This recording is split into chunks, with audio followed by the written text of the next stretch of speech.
I thought I was building something real. A restaurant, a life, a future with her. 3 weeks. That's all it lasted. She knew what she was doing from day one, and I was too blind to see it. By the time I understood, everything was gone. The restaurant, the money. Her, if our stories resonate with you, don't forget to like, comment, and tell us where you're watching from. This story was shared with us by one of our viewers. I'm standing on an empty beachfront property in Koh Samui, and I can already see it. The tables under the stars. The smell of wood-fired pizza mixing with salt air. People laughing, clinking glasses, telling me the food reminds them of home. I can see it so clearly it hurts. My name is Dennis. I'm 58 years old, and I just spent the last 3 days walking this stretch of beach, imagining my restaurant already standing here. I've got $85,000 in my savings account. It's everything I have left after the divorce. Everything I managed to keep after splitting a life with someone who stopped loving me years before she finally said the words. I managed a restaurant in Seattle for 23 years. A good place, Italian-American, the kind of spot where regulars knew your name and tourists left 5-star reviews. But it wasn't mine. Every night I'd lock up and hand the keys to someone else. Every decision went through someone else. Every dream I had about the menu, the atmosphere, the experience, it all died in meetings with owners who cared more about margins than magic. I told myself that one day I'd have my own place. One day I'd build something that mattered. Then my marriage fell apart, and suddenly I had nothing holding me back, nothing holding me anywhere. My ex-wife and I had been together for 26 years. High school sweethearts. The kind of story people say is romantic until they see how it actually ends. Somewhere around year 15 we stopped talking. Really talking. We'd sit at dinner, and the silence would stretch between us like an ocean. I'd try to bring up the restaurant dream and she'd change the subject. I'd suggest we take a trip, and she'd say we couldn't afford it. But we could afford her new car, her shopping trips, her salon appointments every week. I'm not saying I was perfect. I worked too much. I stopped trying to impress her. I let myself get comfortable in the numbness. But when she finally said she wanted a divorce, I wasn't surprised. I was relieved. The settlement took almost everything. The house, half my savings, the truck I'd bought with my first bonus check. I moved into a studio apartment that smelled like old carpet and tried to figure out what 58 years old and alone actually meant. That's when I remembered Thailand. I'd been there once before, 15 years ago. My ex-wife complained the entire trip. Too hot, too crowded, too different from what she knew. But I remembered something she didn't. I remembered sitting on a beach in Krabi watching the sunset and thinking for the first time in years that maybe life didn't have to be what I'd settled for. Maybe there was something more. That memory stayed with me through the divorce, through the lonely nights in that studio apartment, through the monotony of managing someone else's dream day after day. So when the papers were finally signed, and I was sitting alone with a bottle of cheap whiskey and a laptop, I started searching. Businesses for sale in Thailand, beachfront properties, cost of living, stories of expats who'd retired there and never looked back. I fell asleep that night with my head full of possibilities, and when I woke up I knew I was going. I gave my notice at the restaurant. My boss tried to talk me out of it. "You're throwing away 23 years, he said. "For what? A pipe dream in a country you don't even know?" But that was exactly the point. I didn't know it. And I wanted to. 2 months later, I landed in Bangkok with 2 suitcases, $85,000 in my account, and a dream I'd been carrying since I was 25. The first week in Thailand was everything I hoped it would be. Koh Samui is beautiful in a way that makes you feel like you've been living wrong your whole life. The beaches are white. The water is so blue it doesn't look real. And the people smile at you like you're worth smiling at. I rented a small villa on the hillside overlooking Chaweng Beach. Nothing fancy. Just 2 bedrooms, a kitchen and a balcony, where I'd sit every morning with coffee and watch the sun come up over the ocean. I felt alive for the first time in years. I spent my days walking the beaches, looking at properties, talking to real estate agents who spoke just enough English to get by. I'd point at empty lots and they'd nod and say, "Good for business." "Very good." I'd ask about permits and they'd smile and say, "No problem, we help you." Everything felt possible. Everything felt easy. I should have known that was the first warning sign. But I didn't want to know. I wanted to believe that starting over could actually be this simple. Then I met her. I was at the night market in Chaweng, trying to buy vegetables I didn't recognize from a vendor who kept laughing at my terrible attempts at Thai. I was holding up a strange purple eggplant and making confused faces when I heard a voice behind me. "You need help?" I turned around and there she was, Juanita. She was beautiful in a way that didn't need makeup or effort, maybe mid-30s, with long black hair pulled back in a simple ponytail and a smile that made you feel like you'd known her for years. She was wearing jeans and a white t-shirt, nothing fancy, but she carried herself with a confidence I'd forgotten existed. "Is it that obvious?" I asked, laughing. She grinned. "Little bit. You look very lost." She talked to the vendor in rapid Thai, then turned back to me.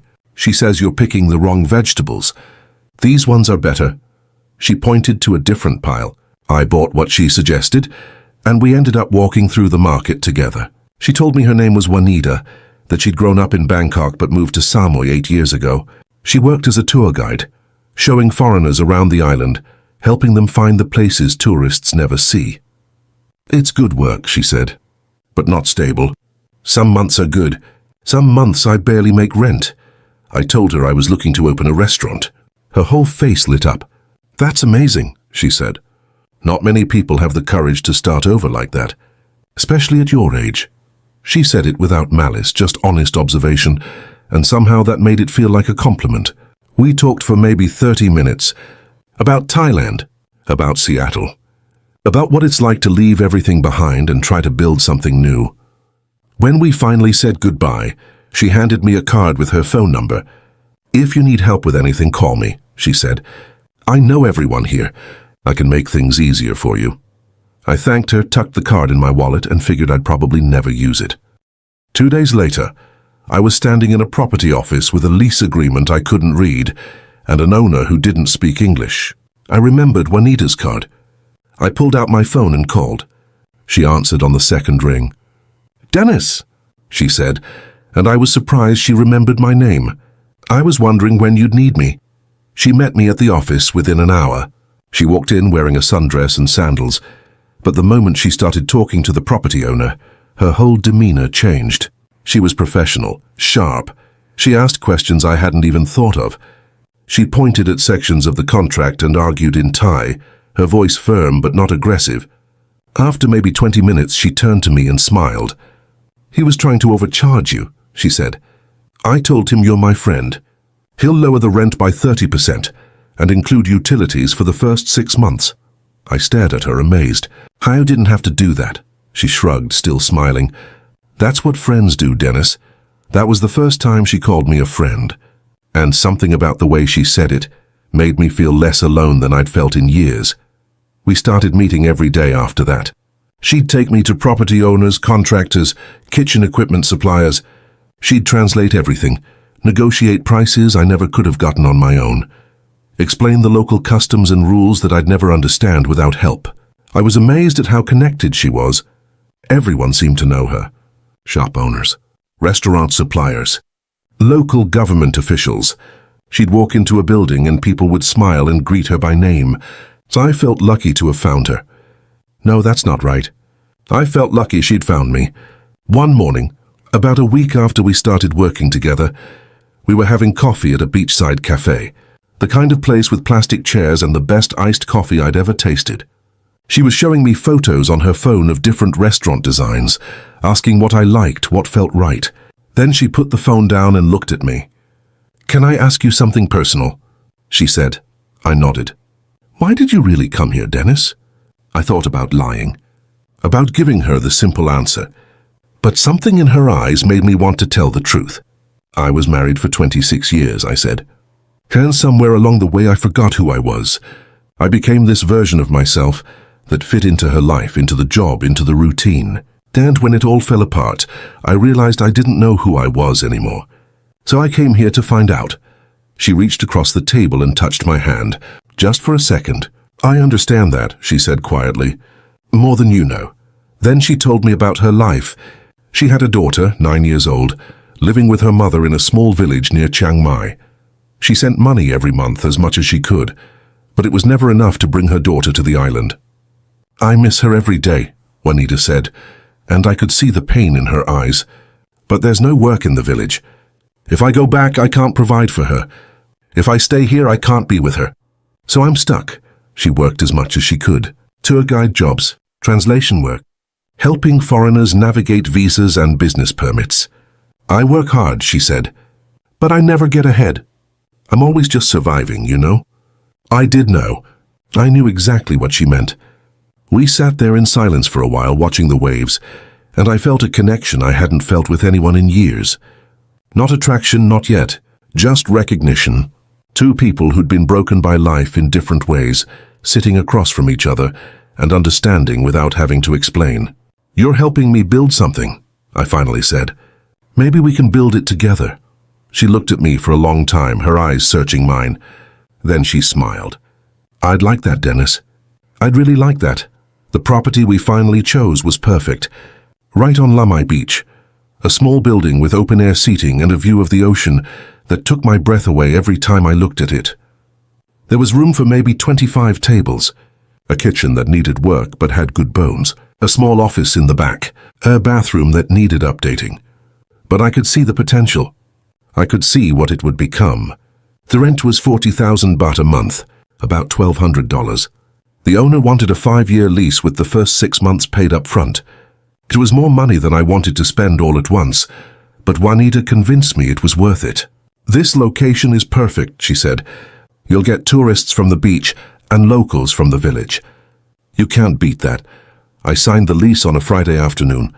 Juanita was with me the whole time, her hand on my shoulder telling me I was doing the right thing. When it was done, when the papers were signed and the money was transferred, she hugged me. You did it, Dennis, she whispered. You actually did it. I felt tears in my eyes. For the first time since the divorce, I felt like I was building something that mattered. That night we went to dinner to celebrate. A small Thai restaurant she said was her favorite. The kind of place that doesn't have a menu, where the owner just brings you whatever's good that day. We drank too much wine. We laughed too much. And somewhere between the second and third bottle, the conversation got deeper. She told me about her ex-husband, how he'd left when their daughter was 2 years old, how she'd raised her alone while working 3 jobs, how she'd moved to Samoy hoping for a fresh start and found the same struggles in a different place. I told her about my marriage, about the silence that had grown between us, about the feeling of waking up next to someone and realizing you were completely alone. She listened without judgment, without trying to fix anything, just letting me talk. When I finally stopped, she reached across the table and took my hand again. You're brave, Dennis, she said. Most people talk about dreams their whole lives. You're actually doing it. I felt my throat tighten. No one had said anything like that to me in years. When we left the restaurant, the air was warm and the street was quiet.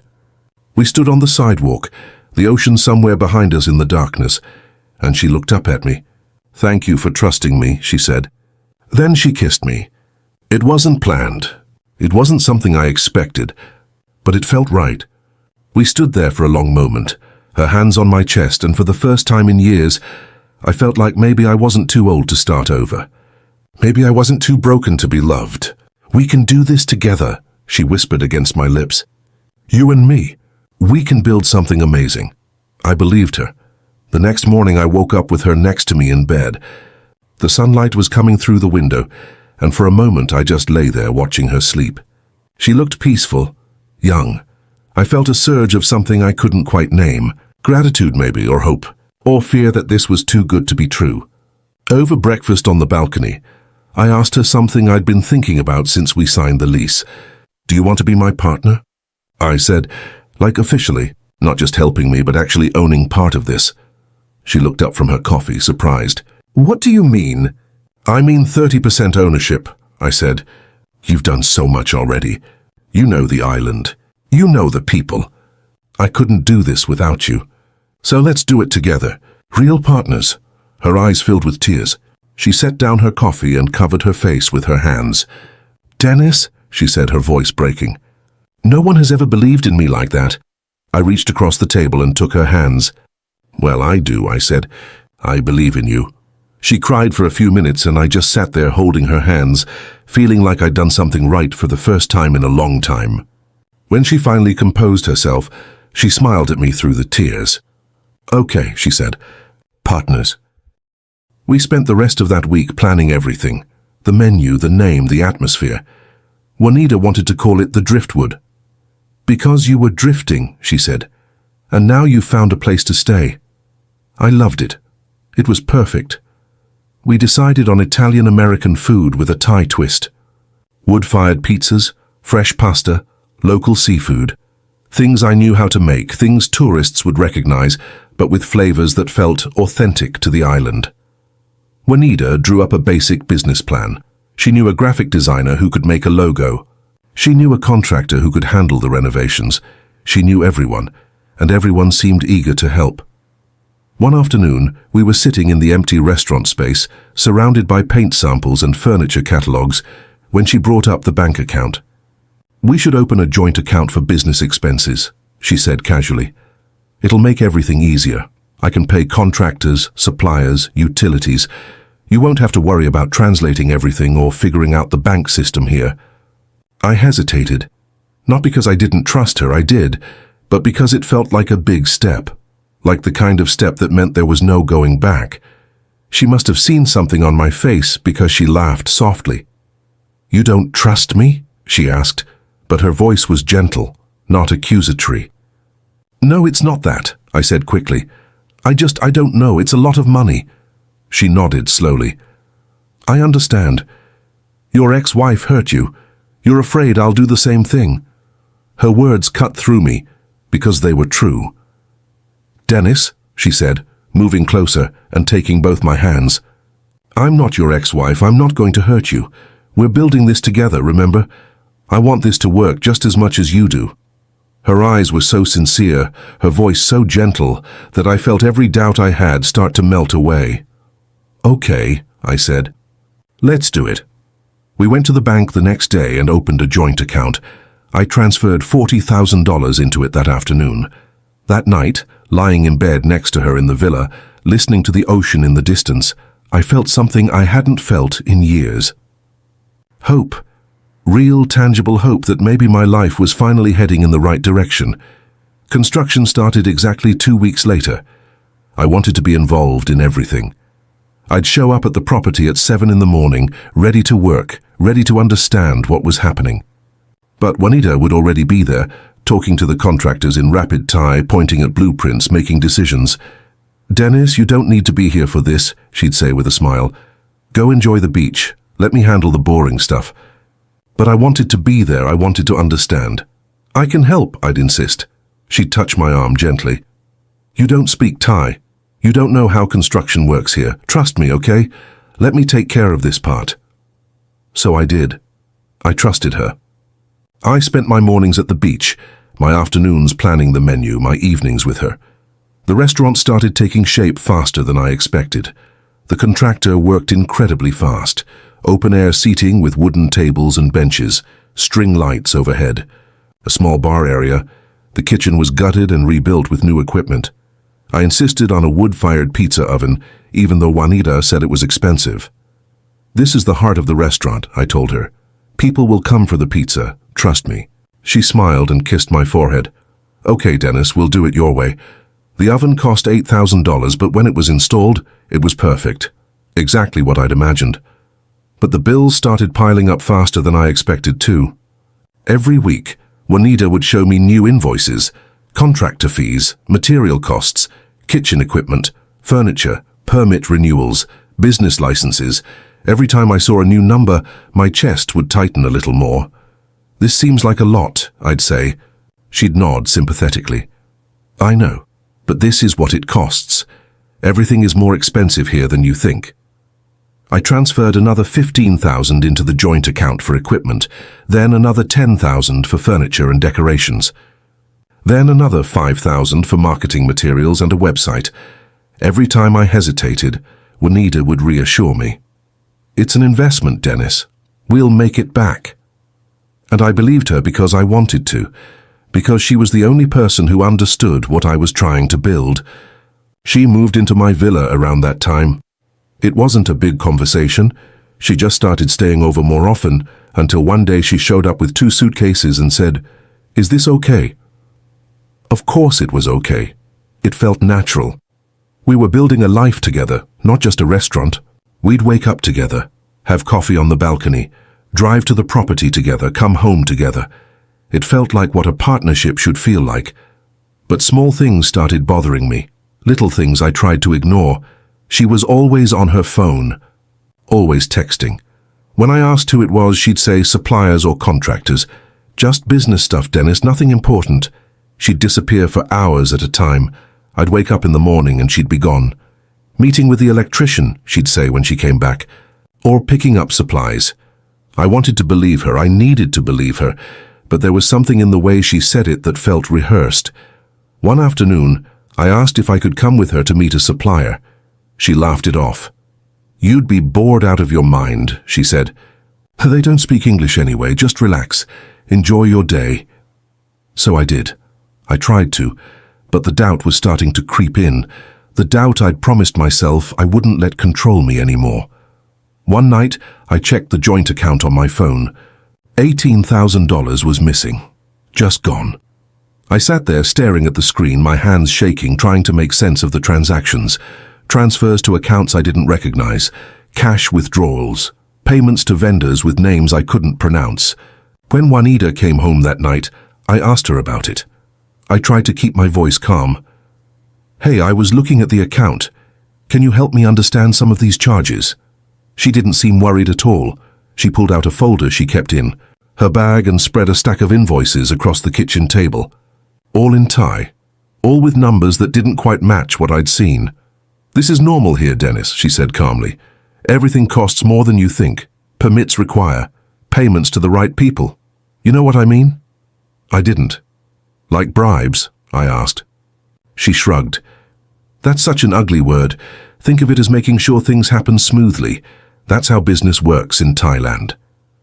I looked at the invoices, unable to read a single word. "Can you translate these for me?" I asked. She sighed, and I could hear the frustration in it. "Do you really not trust me?" "It's not about trust," I said, trying to keep my voice steady. "It's about understanding where the money's going. This is my life savings, Juanita." Her face went cold. "Our life savings," she corrected. "This is our business, remember? Or did you forget that part?" "I didn't forget," I said. Just what?" she interrupted, standing up. "You don't trust me. After everything I've done for you, after everything I've sacrificed."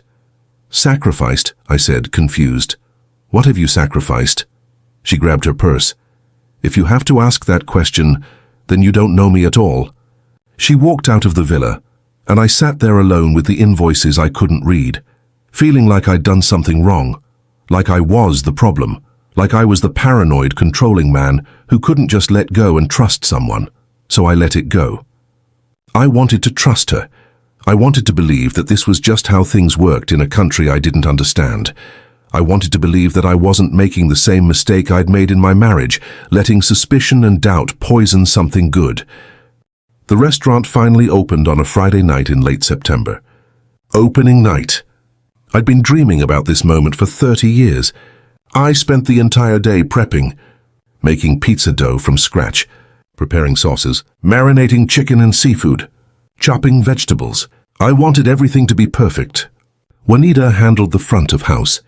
She'd hired 2 waitresses, both young Thai women with limited English but bright smiles. She'd set up the tables with candles and flowers. She'd created a playlist of soft jazz and acoustic music.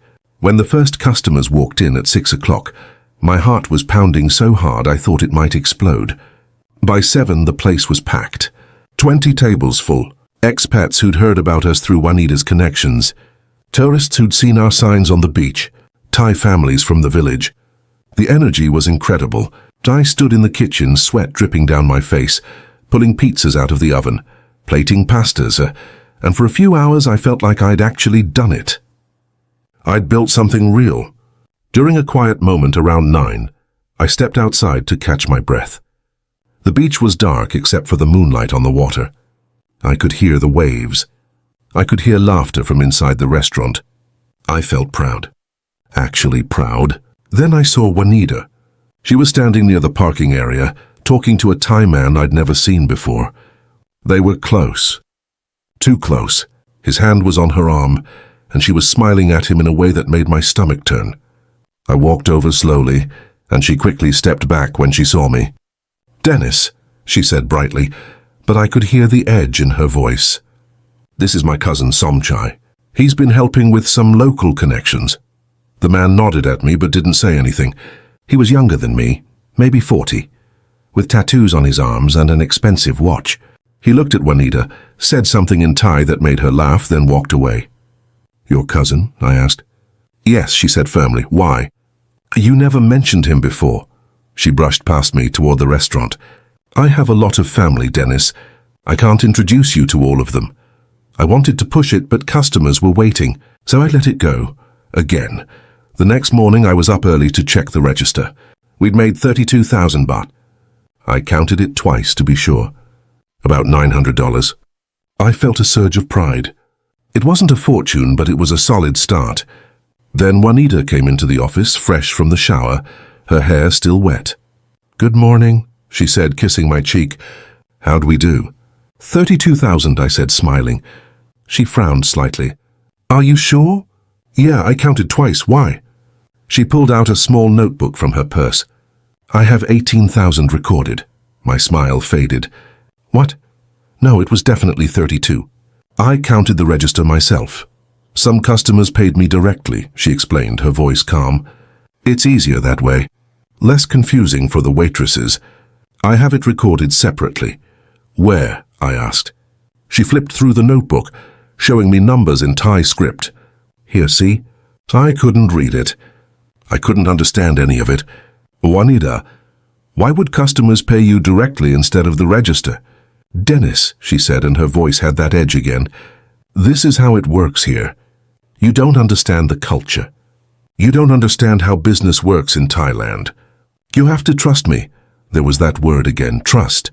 Can we make a rule that everything goes through the register?" I asked. "That way we both know what's coming in." She stared at me for a long moment. "You're accusing me of stealing." "I'm not accusing you of anything," I said quickly. "I just want us to be on the same page." "We are on the same page," she said coldly. "You're just not reading it right." She left the office and I sat there feeling sick to my stomach. But I didn't push it. I didn't want to fight.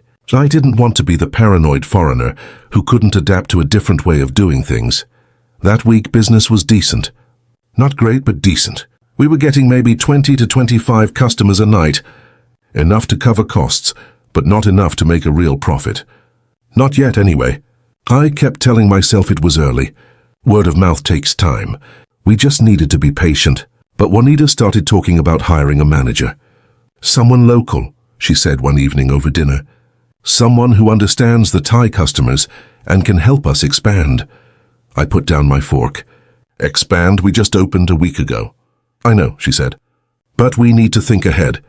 And you can't be in the kitchen every night forever. You'll burn out." "I don't need a manager," I said. "It's just the two of us. We can handle it." She looked at me like I was a child who didn't understand the world. "You don't know how things work here, Dennis," she said slowly. "If we want this to succeed, we need local expertise, not just mine. We need someone who can navigate relationships with suppliers, with the community. Someone who speaks the language. You speak the language," I pointed out. "I can't do everything," she snapped. Then she softened. "I'm sorry. I'm just stressed. This is a lot of pressure." I reached across the table and took her hand. "We're in this together, remember?" She smiled, but it didn't reach her eyes. Right together. By the second week, I was exhausted. I was working 14, sometimes 16-hour days. Cooking, cleaning, ordering supplies, managing inventory, training the waitresses, everything. Juanita was barely around. She'd show up for a few hours during dinner service, charm the customers, then disappear again. "I'm handling the business side," she'd say when I asked where she was going. "Someone has to deal with permits and licenses and marketing." But I didn't see any evidence of it. No new marketing materials, no social media posts, no flyers or ads, just bills. The bills started coming in the middle of week 2. An electric bill for 40,000 baht. I stared at the paper, unable to believe what I was seeing. "This has to be a mistake," I said when I showed it to Juanita. She glanced at it and shrugged. That's normal for a restaurant. You're running ovens, refrigerators, air conditioning. For 1 week, I said. That's over $1,000. Welcome to Thailand, she said dismissively. A few days later, another bill came. 25,000 baht for a permit renewal I'd never heard of. What permit is this? I asked, my voice shaking now. Juanita looked at it briefly. Health and safety. Annual renewal. But we just opened, I said. How can it be annual already? She sighed heavily. It's prepaid, Dennis. For the year. This is how the system works. Why didn't you tell me about this before? I did, she said, her voice rising. You just don't listen. You're so focused on your precious pizzas that you don't pay attention to the real work I'm doing. The real work? I said, feeling anger rise in my chest for the first time. I'm here 16 hours a day cooking, cleaning, serving customers. What real work are you talking about? Her face went hard. You think I'm not working? You think I'm just sitting around? I'm the one dealing with the officials. I'm the one making sure we don't get shut down. I'm the one keeping this business afloat while you play chef. Play chef? I said, my voice barely a whisper. This is my restaurant. This is my dream. Our restaurant, she corrected coldly. Our dream. Or did you forget that too? I opened my mouth to respond, but she was already walking away. I stood there in the kitchen, surrounded by the smell of garlic and tomato sauce, feeling like the walls were closing in. That night after closing, I called my brother in Seattle. It was early morning there, but he answered on the third ring. Dennis? His voice was thick with sleep. You okay? I don't know, I said honestly. I told him everything. The bills that didn't make sense. The money disappearing from the account. The way Juanita was never around, but always had explanations that I couldn't verify. The cousin who didn't feel like a cousin. My brother was quiet for a long time. You need to check everything, he finally said. Contracts, receipts, bank statements, everything.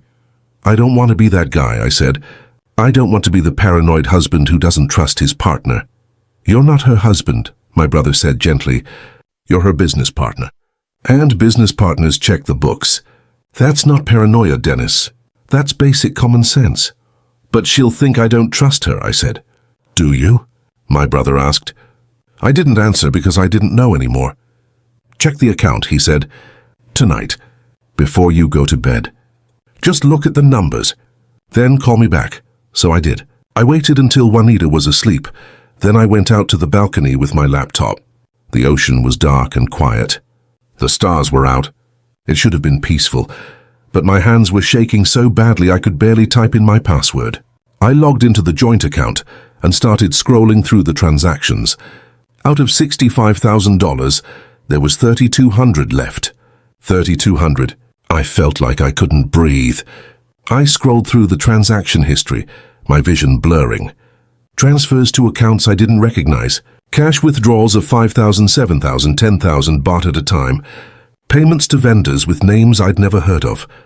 I cross-referenced the invoices Juanita had shown me with the transactions. The numbers didn't match. Not even close. A contractor she'd paid $15,000 according to her invoice had only received $8,000 according to the bank transfer. The pizza oven that cost $8,000 had a bank record of $12,000. Every single invoice was inflated. Every single transaction had money missing.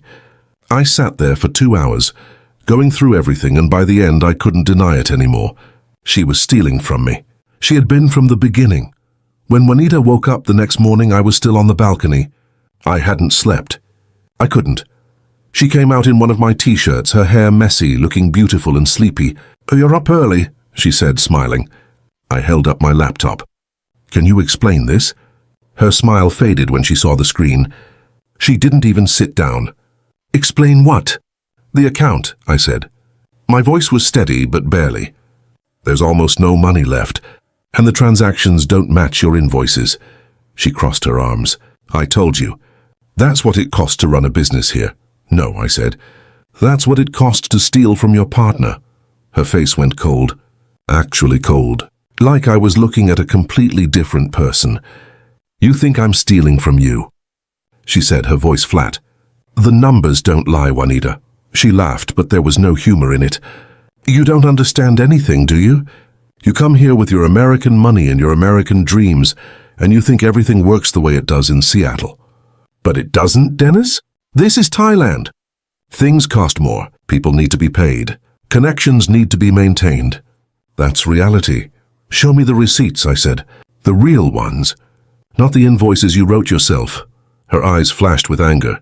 You think I'm lying? After everything I've done for you? I've worked day and night to make this place happen. I've sacrificed my time, my connections, my reputation, and this is how you repay me? I'm not repaying you with stolen money, I said, standing up. That's my life savings, Juanita. That's everything I have. Our life savings, she said through gritted teeth. This is our business, remember? Or are you taking that back now too? I want to see the real receipts, I said again. I want to understand where $63,000 went in less than 2 months. She grabbed her purse from the table. If you can't trust me, then we have nothing. She walked back into the villa. I heard her moving around in the bedroom, opening drawers, zipping bags. What are you doing? I called after her. What does it look like? She shouted back. I'm leaving. I'm not going to stay here and be accused of being a thief. I'm not accusing you, I said, following her into the bedroom. I'm asking for transparency. That's what partners do. She spun around, her eyes blazing. You're not my partner. You're my employer. And clearly, you think I'm stealing from you. So I quit. She threw clothes into a bag, her movements sharp and angry. Juanita, please, I said, hating how desperate I sounded. Can we just sit down and go through this together? There's nothing to go through, she said, zipping the bag closed. You've already made up your mind about me. You think I'm some poor Thai girl trying to scam the rich American. That's what you think, isn't it? That's not what I think, I said. Then what? She demanded, tears suddenly in her eyes. What do you think, Dennis? That I'm a liar? A thief? What? I didn't know what to say. Because part of me did think that now. Part of me believed every word my brother had said. I think something's not right with the money, I said quietly. And I think you're not being honest with me about it. She stared at me for a long moment, tears running down her face. Then she picked up her bag. I'm done, she said. She walked out of the bedroom, out of the villa, and I heard her motorcycle start up and drive away. She stared at me for a long moment, tears running down her face. Then she picked up her bag. I'm done, she said. She walked out of the bedroom, out of the villa, and I heard her motorcycle start up and drive away. I stood there in the empty bedroom, surrounded by the evidence of our life together, and I felt completely lost. She didn't come back that day, or the next. I tried calling her phone, but it went straight to voicemail. I sent messages asking her to please just talk to me, to help me understand, but she didn't respond. The restaurant was still open. I had to keep it open. I couldn't afford not to. So I showed up every day, cooked every meal, served every customer, and pretended like everything was fine. The 2 waitresses could tell something was wrong, but they didn't ask questions. On the 3rd day, I started watching her. I hate admitting that. I hate that I became that person, but I couldn't stop myself. I needed to know the truth. I drove to her apartment in the village, a place she'd taken me once when she needed to pick up some clothes. Her motorcycle was parked outside. I waited across the street in my truck, feeling pathetic and desperate. After about an hour, she came out. But she wasn't alone. The man from opening night was with her, Somchai, her cousin. They were laughing about something. He had his arm around her waist. She leaned into him, comfortable, intimate. Then he kissed her. Not a cousin kiss, not a friendly kiss. A real kiss. I felt like someone had reached into my chest and ripped out my heart. I sat there watching them get on his motorcycle together and drive away, and I couldn't move. I couldn't breathe. I just sat there gripping the steering wheel, trying to process what I'd just seen. That evening I went to the restaurant like always. I cooked, I served customers. I smiled when I needed to, but inside I was dying. Around 9 o'clock, one of the waitresses, a young woman named Ploy, pulled me aside in the kitchen. She looked nervous. Sir, she said quietly, I need tell you something. What is it? I asked, barely able to focus. She struggled for the words, her English limited. That man, Somchai, he not cousin. I felt my stomach drop even though I already knew. What do you mean? She looked around like she was afraid someone might hear. He her boyfriend, Long time. Everyone in village know this. How long? I asked. She shrugged. Maybe 2 years. Maybe more. They lived together before. Everyone know. The words hit me like physical blows. 2 years. She'd had a boyfriend the entire time. The entire time she was kissing me, sleeping in my bed, telling me we were building a future together. Why didn't you tell me before? I asked. Ploy looked down at her feet. Not my business. And Miss Juanita, she pay my salary. I need this job. I pay your salary, I said. She shook her head. She hire me. She pay me from other money. What other money? I asked, but I already knew. My money. The money from the joint account. She was paying the staff with money she'd stolen from me. Ploy touched my arm gently. Sorry, sir. You seem like good man. You don't deserve this. I thanked her and went back to cooking, but I was on autopilot. My mind was somewhere else entirely. Juanita finally came back to the villa that night. It was almost midnight. I was sitting on the balcony with a beer, staring at the ocean, when I heard the door open. She walked out onto the balcony, and for a moment she just stood there. She looked different, calmer, in control. We need to talk, she said, sitting down across from me. I waited. I'm sorry I left like that, she continued. I was upset. But I've had time to think and I want to fix this. Fix what? I asked. Ask the restaurant everything. She reached across and took my hand. I know you're worried about money. I understand that. And I'm sorry if I wasn't clear about expenses. But Dennis, we can make this work. We just need a little more capital to get through this rough patch. I pulled my hand away. Capital? Just 200,000 baht, she said quickly. To cover some outstanding bills and get us through the next month. Once we're profitable, we'll be fine. I stared at her. I don't have 200,000 baht. You have savings, she said. You told me you kept some money aside for emergencies. I kept $5,000 aside for emergencies, I said. For me, for my life. Not for the restaurant. Her face changed. The softness disappeared. So you won't help? She asked. Help with what? I said, my voice rising. Help you steal more money? Help you fund your life with your boyfriend? Her eyes went cold.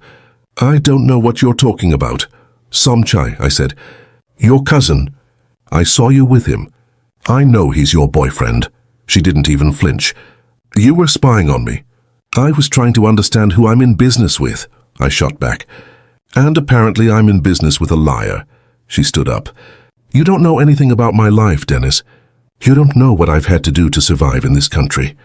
You come here with your money and your privilege, and you think you understand struggle. But you don't. I know theft when I see it, I said. And I know manipulation. She laughed, harsh and bitter. You want to talk about manipulation? You manipulated me. You made me think we were partners, that we were building something real. But the moment things get hard, you turn on me, just like every other foreigner who's come through here. I didn't turn on you, I said. You stole from me. I worked for you, she corrected. I did everything for this restaurant. I found the location. I hired the staff. I dealt with the permits and the contractors and all the bullshit you couldn't handle. And you think you can just accuse me of stealing? You owe me, Dennis. I owe you, I said, standing up now. I gave you everything. I gave you money, a partnership, my trust. What more do you want? More money, she said flatly, because that's what it's going to take to save this place. And if you don't have it, then we're done. The words hung in the air between us. Then we're done, I said quietly. She stared at me for a long moment, her face unreadable. Then she grabbed her bag from inside and walked toward the door. You'll regret this, she said without turning around. You'll lose everything. The restaurant, the lease, everything. And it'll be your fault, not mine.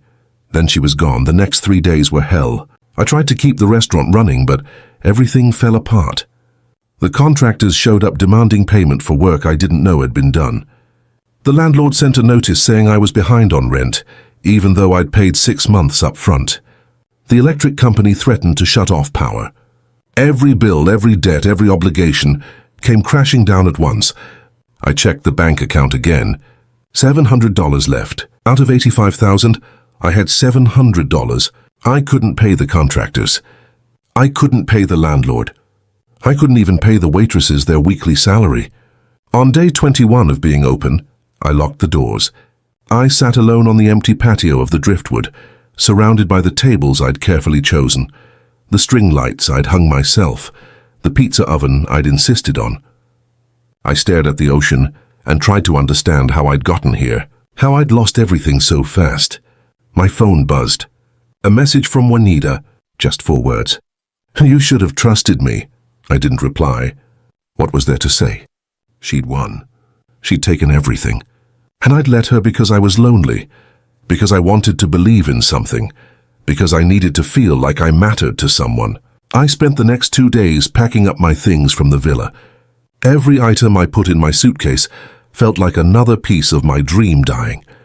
The coffee maker we'd bought together, the photos I'd printed of the 2 of us at the beach, the menu drafts we'd stayed up late working on. All of it meant nothing now. I couldn't stay in Thailand. I couldn't afford to. And I couldn't bear to. I needed to leave before I completely fell apart. Before I booked my flight, I met with a lawyer, a British expat who'd been practicing in Thailand for 20 years. His office was small and cluttered, and he looked tired when I explained my situation. He listened patiently, taking notes, occasionally asking questions. When I finished, he sat back in his chair and sighed. "So you have no legal standing," he said quietly. I felt my chest tighten. "What do you mean?" "The business is registered in her name," he explained. "The lease is in her name. The joint account, while technically shared, has her as the primary account holder because she set it up. You signed documents in Thai that you didn't understand, which means you agreed to terms you can't now contest." "But that's fraud," I said. "She manipulated me." He nodded sympathetically. "Probably.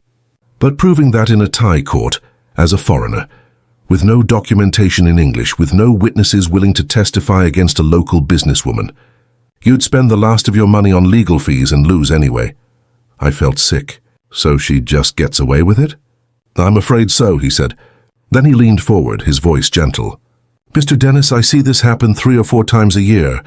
Foreign men come here, fall for a local woman, invest everything in a business or a house or a life together, and end up exactly where you are now. You're not the first, and sadly you won't be the last. What do I do?" I asked, my voice barely a whisper. "You go home," he said. "You rebuild. And you learn from this." I paid him his consultation fee with money I could barely afford to spend, and I left his office feeling completely hollow. I booked a flight back to Seattle for 3 days later. One way, I couldn't afford round trip. The night before I was supposed to leave, I drove past the driftwood one last time. I told myself I wouldn't, that I should just let it go, but I couldn't help myself. I needed to see it one more time. When I got there, I couldn't believe what I saw. There were people inside. The lights were on. Music was playing. Someone had reopened it. I parked across the street and watched. A new sign hung above the door. Different name, same location. Through the windows, I could see Juanita. She was behind the bar, smiling, chatting with customers. Chai was there too, working in my kitchen, using my pizza oven, cooking food I'd planned to serve. They'd taken everything. The restaurant, the equipment, the dream. And they were running it like I'd never existed. I sat there for maybe 10 minutes, watching the life I'd tried to build continue without me, and then I drove away. I didn't cry. I didn't scream. I just felt empty. Completely, utterly empty. The flight back to Seattle was long. 23 hours with layovers. I didn't sleep. I couldn't. I just sat there staring out the window at clouds and ocean and sky, replaying every moment in my head, every red flag I'd ignored, every question I'd been too afraid to ask, every time I'd chosen to trust instead of verify. When I finally landed at SeaTac Airport, my brother was waiting for me. He took one look at my face and pulled me into a hug. "I'm sorry," he said. We didn't talk much on the drive to his house. What was there to say? He'd warned me. He'd told me to check everything, and I hadn't listened. I stayed with him for 2 weeks, while I figured out what to do next. I had less than $3,000 to my name. No job, no home, no plan. I was 58 years old and starting over from nothing. Again. My brother tried to be encouraging.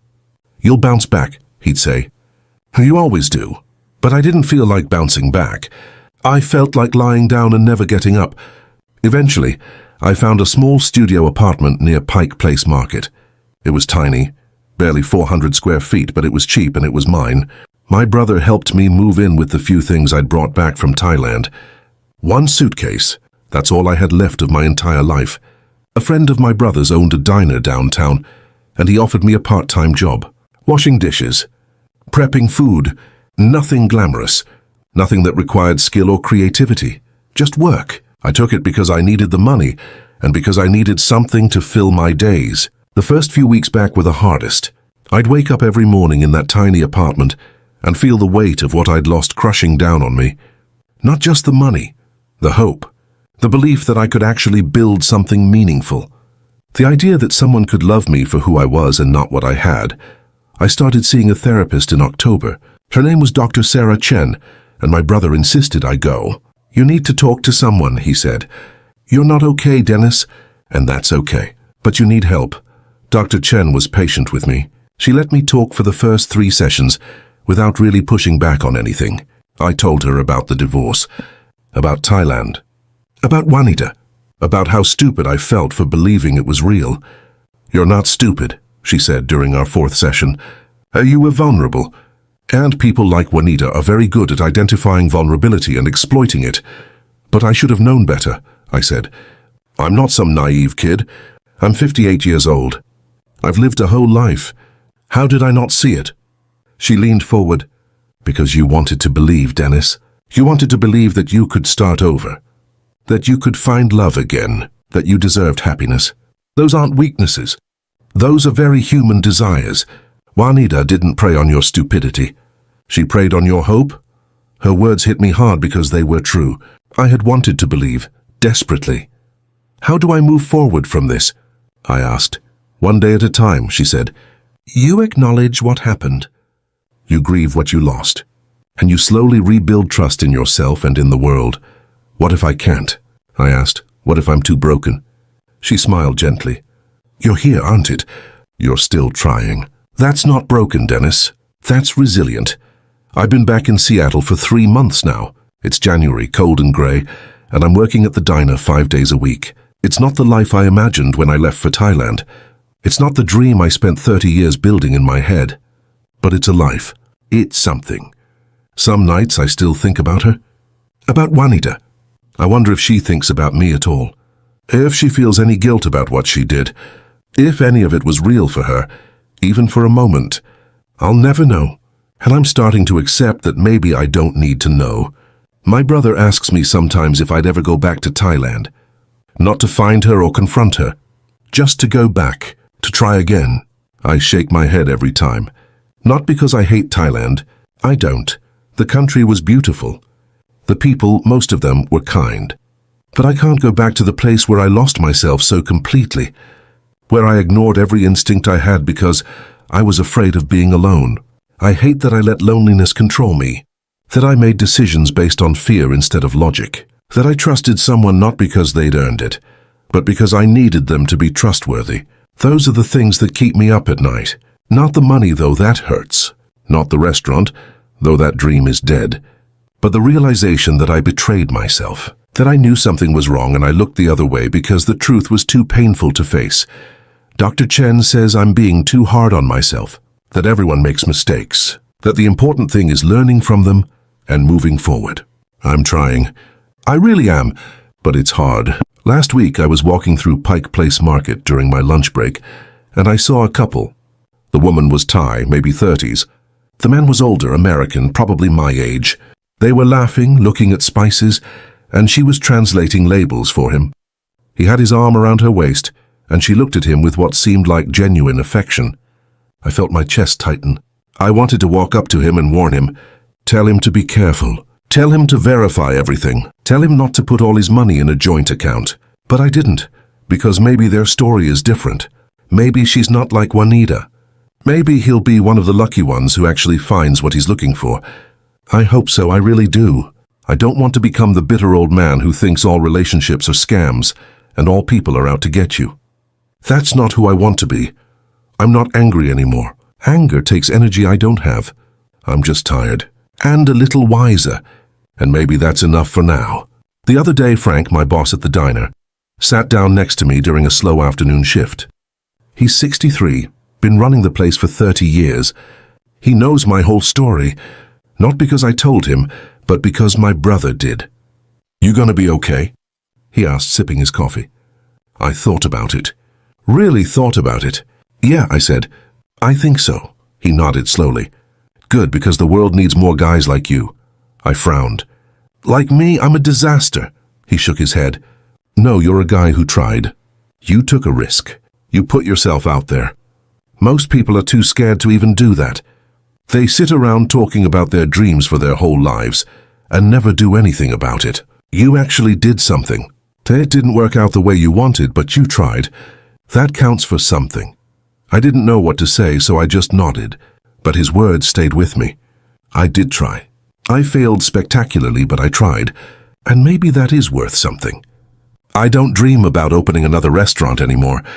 That dream died on a beach in Thailand, but I'm starting to have new dreams. Smaller ones, quieter ones. Maybe I'll save up enough to travel again someday. Somewhere safe, somewhere familiar. Maybe I'll meet someone who's honest and kind and doesn't need anything from me except companionship. Maybe I'll just learn to be okay with being alone. I don't know yet, but I'm still here, still breathing, still moving forward even if it's just inch by inch. And that's more than I thought I'd have 3 months ago when I locked the doors of the Driftwood for the last time. So if you're out there, watching this, thinking about chasing a dream in a foreign country, let me tell you something. Do it, chase it, take the risk. But keep your eyes open. Trust people, but verify everything. Don't let loneliness make your decisions for you. Don't sign documents you can't read. Don't put all your money in someone else's name.